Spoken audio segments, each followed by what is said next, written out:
बताइए, सुझाव बताइए। मैं एक सुझाव देना चाहूंगा कि जब तक केंद्र का अंश नहीं मिल रहा है तब तक आप तमाम छात्रों को ब्याज रहित ऋण दे दीजिए।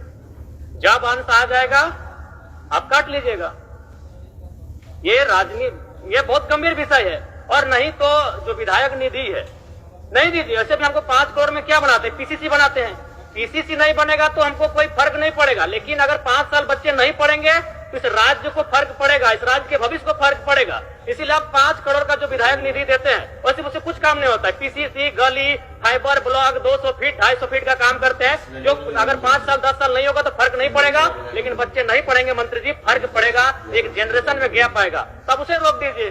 करिए, हम लोग को इतना महंगा आवास दीजिए, कर दीजिए। मेरा ही आवास को पहले नीलाम कर दीजिए। हम गार्जियन हैं, और गार्जियन होकर अगर गार्जियन आपके बच्चे नहीं पढ़ेंगे तो साथ तो क्या करेंगे, कुछ सफाई करेंगे।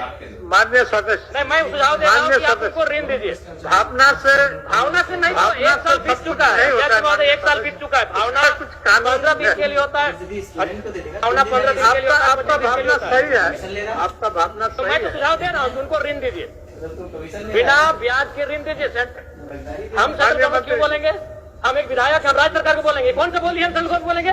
चलिए, हम सेंट्रल गवर्नमेंट से डिस्कस करने के लिए नहीं आए हैं। हम विधायक, हम राज्य सरकार से पूछेंगे, माननीय मंत्री जी, हम राज्य सरकार से पूछेंगे। बोल रहा है। ये ऋण का बात नहीं है। हमने जैसा आपको कहा सर, मैंने क्या कहा, मैंने ये कहा कि वित्त पत्र हमने जारी किया है वित्त विभाग का रेजुलेशन को शिथिलीकरण करने के लिए। तो क्यों ऐसा किया? पैसा लाने के लिए।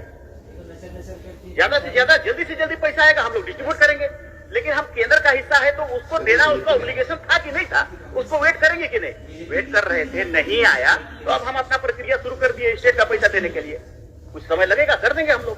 ठीक, कर देंगे। अध्यक्ष महोदय, इससे संतुष्ट थोड़ी हो पा रहे हैं। आप नहीं दिया केंद्र तो क्या करेंगे?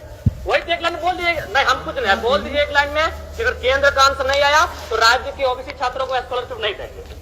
जयराम जी, माननीय मंत्री ने बड़ी उदारता के साथ आपको जवाब दिया। महोदय, आदरणीय मंत्री जी से भी हम कहेंगे 1 साल से ज्यादा हो चुका है। ठीक है, ठीक है। विलंब के लिए मंत्री जी को भी दुख है, तकलीफ है, और उन्होंने इसको भुगतान कराने की दिशा में वित्त पत्र लिख चुके हैं। एक नियम है, उस नियम को शिथिलीकरण करने के लिए।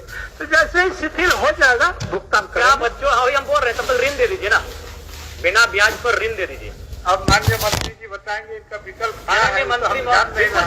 देखिए, ये गंभीर विषय है। क्या है? बिना ब्याज पर ऋण दीजिए, और जब केंद्र का अंश आएगा, जब आप स्कॉलरशिप दीजिएगा, आप काट लीजिए।